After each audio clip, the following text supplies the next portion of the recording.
ইস, প্যান্ডেল ভাঙছিস কেন তুই? মারতে হবে। এই না সুন্দর আসছে।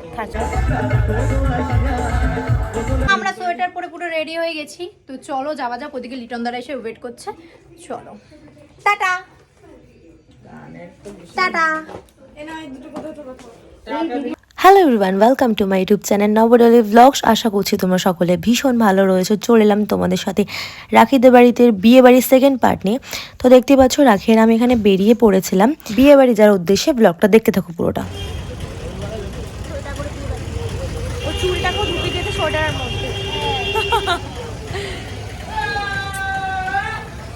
রাস্তাটা অনেকটাই দূর ছিল, প্রায় 1.5 থেকে 2 ঘন্টার দূর। তো ফার্স্ট টাইমই দোলাদির সাথে লিটনদার সাথে মিট হলো। তো যাই হোক, লিটনদাকে তোমাদের সাথে এখনো পর্যন্ত দেখায়নি, আগে পৌঁছায় দেন আমি তারপর তোমাদের সাথে কথা বলছি। আমরা চলে এসেছি। আর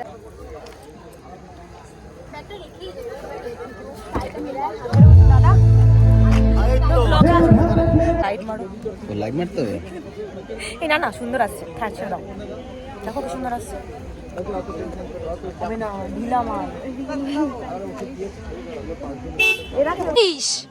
প্যান্ডেল ভাঙছিস কেন তুই?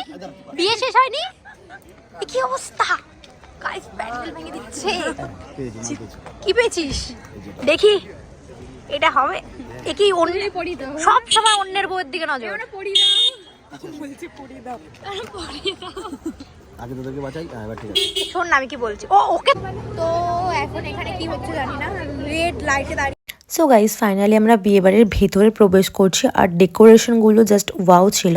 তো যাই হোক, তোমরা হয়তো ভাবছো আমি এখানে বিনা ইনভিটেশনে এসেছি। অ্যাকচুয়ালি আমি ঘুরতে গেছিলাম রাখিদের বাড়িতে। এবার রাখির সাথে তো রাখির ফ্যামিলি কাউকে না কাউকে একটা ইনভাইট করেই ছিল। তো সেই কারণে রাখি বলল যে চলো তুমি আমার সাথে চলো। যেহেতু আমার বাড়িতে গেছিলাম, তো সেই কারণেই আর কি ওদের বাড়িতে যাওয়া। আর ফাইনালি জিৎ নিশিতার সাথেও আমার মিট হয়ে গেল। দেন বেশ ভালোই এনজয় হয়েছে বিয়েতে। তো এবার সবাই নাচানাচি স্টার্ট করেছে, আর আমি এদিকে ভিডিও করতে ব্যস্ত ছিলাম, আমি আর ডান্স করিনি। তো চলো তোমরা একটু রাখির ডান্স দেখে নাও।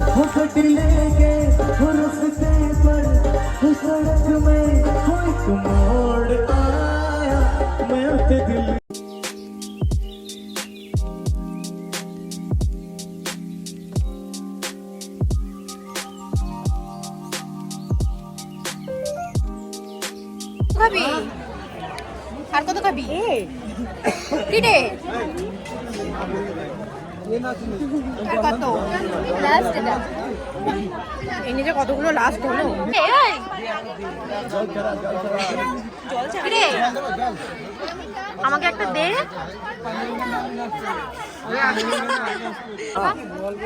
ভাই ও তোকে মন থেকে দেয়নি, ভাই ও তোকে মন থেকে দেয়নি। দেখতেই পাচ্ছিলে ফুচকার কফির ওখানে প্রায় অনেকটাই টাইম স্পেন্ড করলাম। দেন এবার রাত হয়ে যাচ্ছিল, প্রায় রাত্রির তখন 11টা বেজেই গিয়েছিল, তারও বেশি হতে পারে। তো এবার বললো যে খাওয়া দাওয়াটা সেরে নেওয়া যাক। তো তার জন্য আমি রাখি একটা সিটে, আর ওদিকে দোলাদি আর লিটনদা একটা সিটে বসলো। দেন আমাদের খাবারে অনেক কিছু মেনু ছিল, আর বেশ মন ভরেই আর কি খেয়েছি। তো যাই হোক, জিৎ নিশিতাকে আমার তরফ থেকে জানাই হ্যাপি ম্যারেজ লাইফ, তোমাদের ম্যারেজ লাইফ খুব সুখী হোক। আর যাই হোক, আমরা তো এখানে পেট ভরে খেয়ে নিলাম। চলো তোমরা ততক্ষণে আমার ব্লগটা দেখতে থাকো।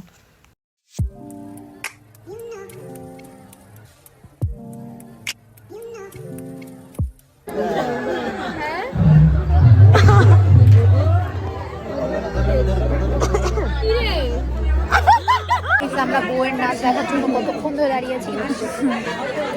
বউ উঠে দাঁড়িয়ে রয়েছে কিন্তু নাচ করছে। দাঁড়া, আমরা বউয়ের নাচ কেমন লাগছে? কেমন লাগছে? ভালো লাগছে। কালকে আমি তোর মতো উত্তর দেবো। ভালো লাগছে। এ তোর লজ্জা করছে না? আমার 5 তারিখ দেখা করবি। তোর লজ্জা করছে না? আমি কবে দেখা করবো? তাই না?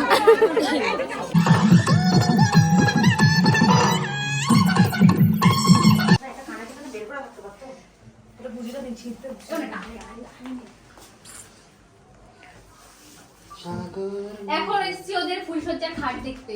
যাই হোক, ওদের ফুলসজ্জার খাটটা আমার ভীষণ ভালো লেগেছিল।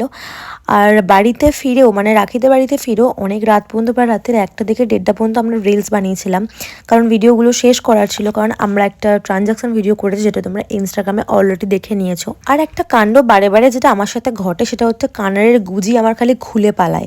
প্রত্যেকটা বিয়েবাড়িতে আমার এই সেম প্রবলেম, বা দুর্গাপুজোতে গিয়েও সেম প্রবলেমই হয়। তো এই বিয়েবাড়িতে গিয়েও সেম প্রবলেম হয়েছিল। তো আমি বলবো সবাইকে যে আমার মতন হওয়ার থেকে ভালো হবে তোমরা যদি কানারে একটা করে এক্সট্রা গুঁজি নিয়ে যাও। এখন বাজে রাত 1টা, আর এখনও রিলস বানাচ্ছিলাম, বানিয়ে টানিয়ে ড্রেসটা চেঞ্জ করলাম, এখন মেকআপটা রিমুভ করব। তো চলো গাইজ, এই ভিডিওটা এখানে শেষ করছি, দেখা হচ্ছে তোমাদের সাথে আরও একটা ব্লগে। টাটা।